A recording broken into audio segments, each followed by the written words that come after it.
what is another beauty of the game is, my word, two European powerhouses going head-to-head. Spain against Germany, gents. I mean, usually this is like, what, a World Cup semi-final or final, but this is in Group E play, probably the game of the group stage, right, when we look at it.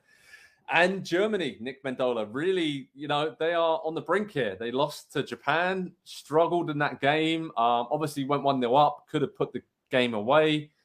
Then were undone by those Japanese substitutes who were excellent.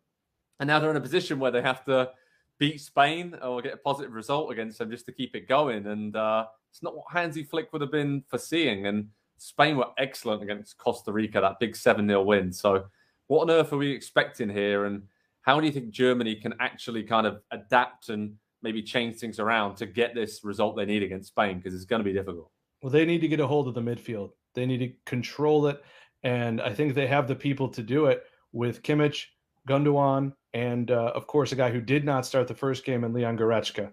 And I think if you can get those three people out there operating at their best, because Goretzka wasn't great when he came in there, then you can start to unnerve Spain a little bit. But if Spain's allowed to be free-flowing, to work through the midfield, to keep those places and have the ability to cut into the middle, and if I want to go right or I want to switch or I want to go left, I can do it because we're fluid and we're flowing and we're Barcelona the way Luis Enrique wants it. What's one way to beat Barcelona?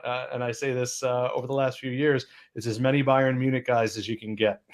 Yeah, that's true. That's true. I mean, it was interesting, right? When we watched Germany in that opening game, Andy, they huffed and puffed. There was a lot of good work, and then it just all kind of fell apart in the final third. I mean, Spain didn't have any issues with that. But both countries, you look at it and you think, well, where's the clinical forward? Where are the goals going to come from? And Spain's 7-0 hammering of Costa Rica might just be a bit of a one-off, right? Costa Rica were terrible on the day.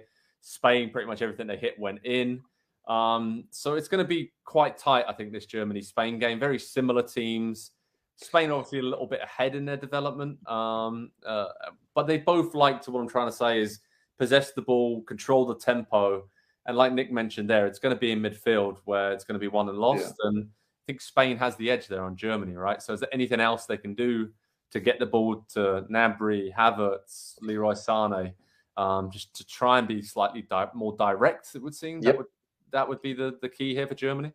Yeah, I knew if you kept going long enough, you'd give my answer in the question. I think that is the way, because, I mean, if you look at the Spanish defense and the way that they want to play, they do not want to be, making long runs back towards their own goal, dealing with bouncing balls, headers in the air. And it doesn't even have to become an aerial battle. But if you can start to make runs into the channels, you can open up space for some of those players underneath. Thomas Muller had one of his most anonymous games. I felt like in the first game, there was just no space underneath for him to operate. Japan had a very good setup. They had a couple defensive midfielders in there and just said, okay, you're not going to beat us. So we believe that if we take you out of the game, that everything else around you, it's not equipped to beat us. And it certainly wasn't. And so now they face Spain. It is an interesting, kind of similarity, the fact that both of them lack a bit of a center forward. But I kind of wonder a little bit, does Spain need one? Because they're going to manufacture chances with their press, no matter who they play. And if you're manufacturing chances every 5 or 10 minutes the way that they do, and again, it was Costa Rica in the first game, but if you can do that consistently over the course of a game and a tournament, you don't need a center forward that's going to get you 6 or 7 goals at a tournament and win the Golden Boot to make a deep run or to win the tournament. I think they will spread the goals around in a way that would be very frustrating for a fantasy World Cup team. You're not going to be able to predict who's going to get the goals on the day. But I do think Spain is explosive, and that runs so counter to everything that we have known about them through the best period, the best run in their national team's history. And so I think trying to wrap our heads around they don't play that way anymore is a little bit of a challenge. Yeah, it's interesting, right? Because they got guys like, obviously, Rodri played at centre-back against Costa Rica. Not sure he'll do that again, but we don't know. But they still have that mixture, right, of the tiki-taka, the control, keeping the ball. But then when they want to explode into life in the final third, I mean, Nick, the players there that they have, Pedri, Gavi just running the show. And then, Ferran Torres was excellent. You have Morata coming off the bench. You have Ansu Fati in the mix. It's just... Asensio as well. I could go on and on. There's so many great players and playmakers in this team, and just guys that I guess Luis Enrique has been very, very clear in what he wants from the attacking unit. And Andy mentioned it, they don't really need that target forward, right? We speak so often about that lack of it for Spain over the years. Can they really finish teams off? And, they don't need it, do they? It reminds me of another football. And, being up here in God's country of Buffalo, New York, this is very difficult for me to say. But the year the Chiefs won the Super Bowl and you couldn't cover any single player because they had so many weapons that could get you, I look at that. First of all, across the back, listen to the lineup. They played Rodri at center back next to Laporte. Jordi Alba was back there and Cesar Azpilicueta was there. And they were still playing for somehow Busquets is still going there at center mid. That means you could put whatever other 5 players you want there and said, go have fun.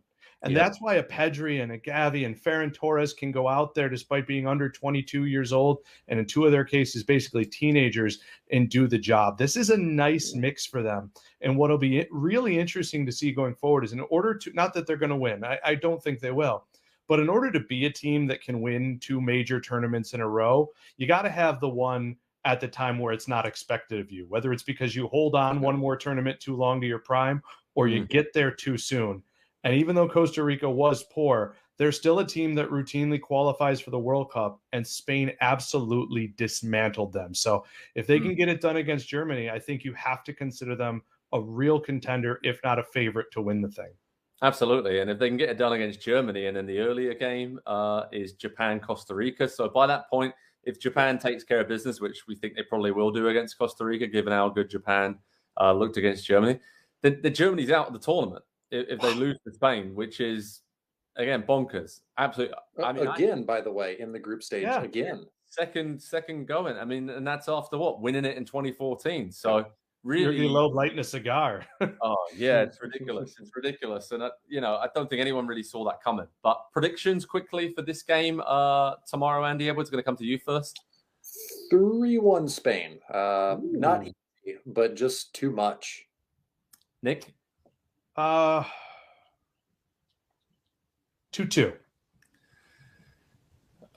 I don't know why I'm saying this, but I'm going to go 2-1 to Germany. I just think whenever they are backs against the wall, they pull out a result out of nowhere. And I don't think they're actually that bad against Japan. They just couldn't finish off and get the killer second goal. So anyway, it's going to be an absolute beauty here at Pro Soccer Talk on NBCSports.com. We'll keep you covered with all the how to watch information, preview, team news, then analysis and reaction after that massive game between 2 European heavyweights, Spain against Germany, gents. This is the World Cup that just keeps on giving. Love the jeopardy of these second group stage games because Germany will be going all out for the win, and Spain, we know how good they are, and it's going to be an unbelievable watch. So thanks so much for joining me, Nick and Andy. Thanks, everyone, for watching. Keep the adventure rolling with this World Cup. It's been so much fun with our watch-alongs, all of these shows every day. Love joining you all. And this really is a big party atmosphere now as we get towards the end of the group stage. So thanks, gents. Pleasure as always. I'll speak to you all very soon indeed. Cheers, guys. Hi there, I'm Rebecca Lowe, studio host for NBC's coverage of the Premier League. Don't forget to hit subscribe to watch more videos all season long. For even more Premier League content, from original series to live matches, head over to Peacock and be sure to tune in for Premier League mornings every weekend on USA Network and on Peacock. We will see you over there.